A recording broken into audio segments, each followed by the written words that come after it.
ஆழ்வார் எம்பெருமானார் ஜீயர் திருவடிகளே சரணம். ஜீயர் திருவடிகளே சரணம். If a prapanna or SaraNAgatha does not follow the dictates of Shastra, will they be punished or their misdeeds be ignored by Bhagavan? That is the question.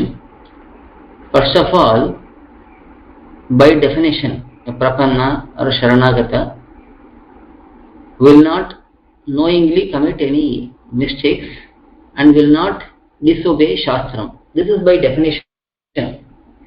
Only by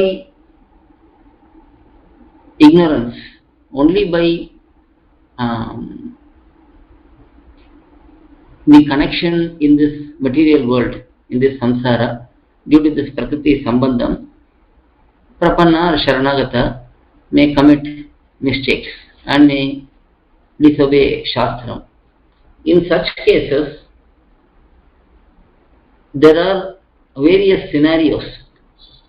For example, in one grantham named Sakala Pramana Tatparyam, Periyavachan Pillai explains this particular aspect.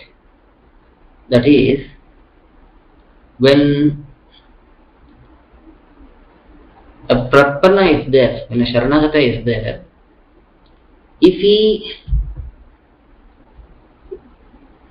commits any mistake, what happens in that case? So, here in this Sakala Pramana Tatparyam, Periyavachan Pillai takes us through a kind of case by case basis. First of all, he says, if we look at the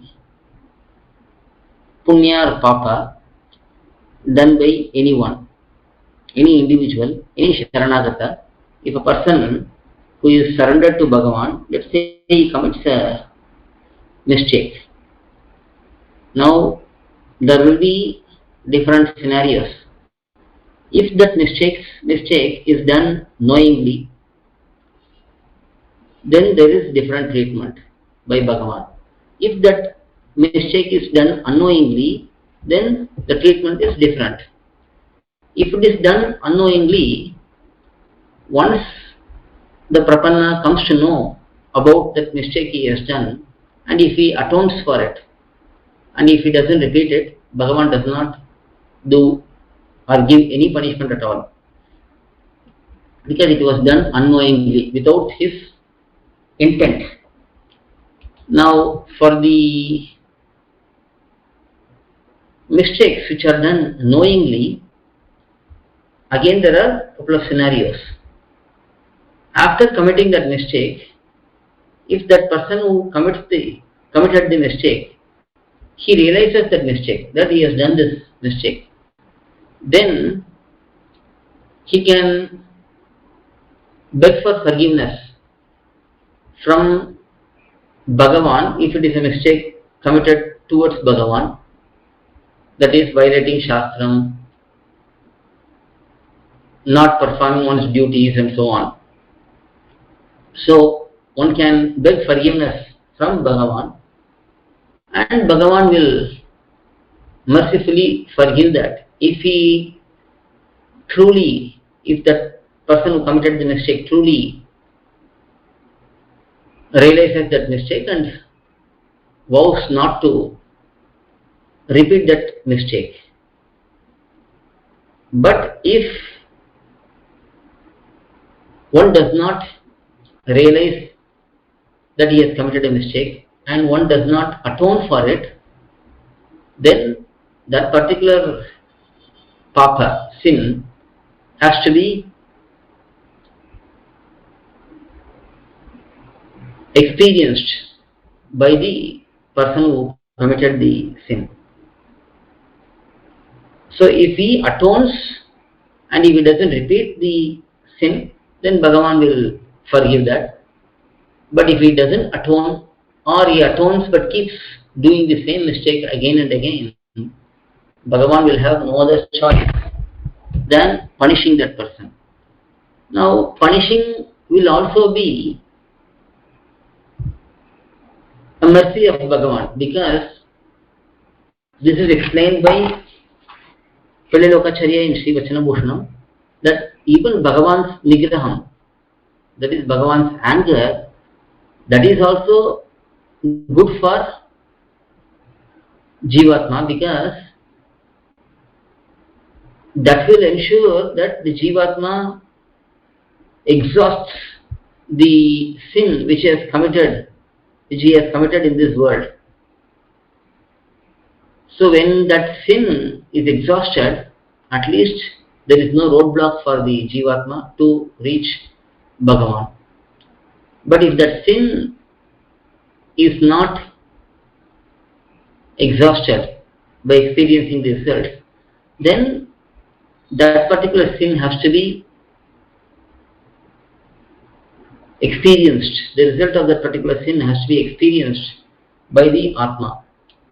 So mainly, if we look at SaraNAgatha, ideally he should not commit any mistake.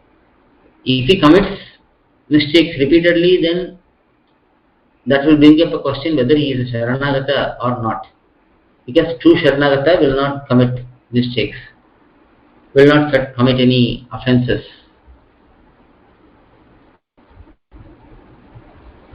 But if a person commits mistake, then Bhagavan will ensure that that mistake is experienced and endured by the person in this life itself as much as possible. That is the mercy of Bhagavan, so that the Atma does not have to be born again and suffer in this world. So it is also a mercy, even Bhagavan's anger in making a Jivatma experience the effects of the sins, even that is mercy of Bhagavan, so that the Atma will not get another body in this world. So this is how it is explained in this Grantham. So if one does atonement and one does not repeat the sins which were committed by him previously, then those sins will be forgiven by Bhagavan. But if a person does not stop committing the same mistakes, if he does not atone for the sins he committed, then he will have to go through the punishment for the particular sin. Now here, there will be no exception that this person is a Sri Vaishnava, so we have to exclude him. Though there are some words by Bhagavan that he will tolerate all the mistakes of his bhaktas, that is only said out of love. We cannot take it literally and say that Bhagavan encourages those who commit sins by accepting them. That is not the case. So we have to understand it in the proper context. So here we have to say that if a particular sin is committed and if it is a big sin, if there is no atonement, then that person has to suffer the punishment. But if the mistake was realized, atonement was done, and if he doesn't repeat the same problems, then he will be protected by Bhagavan.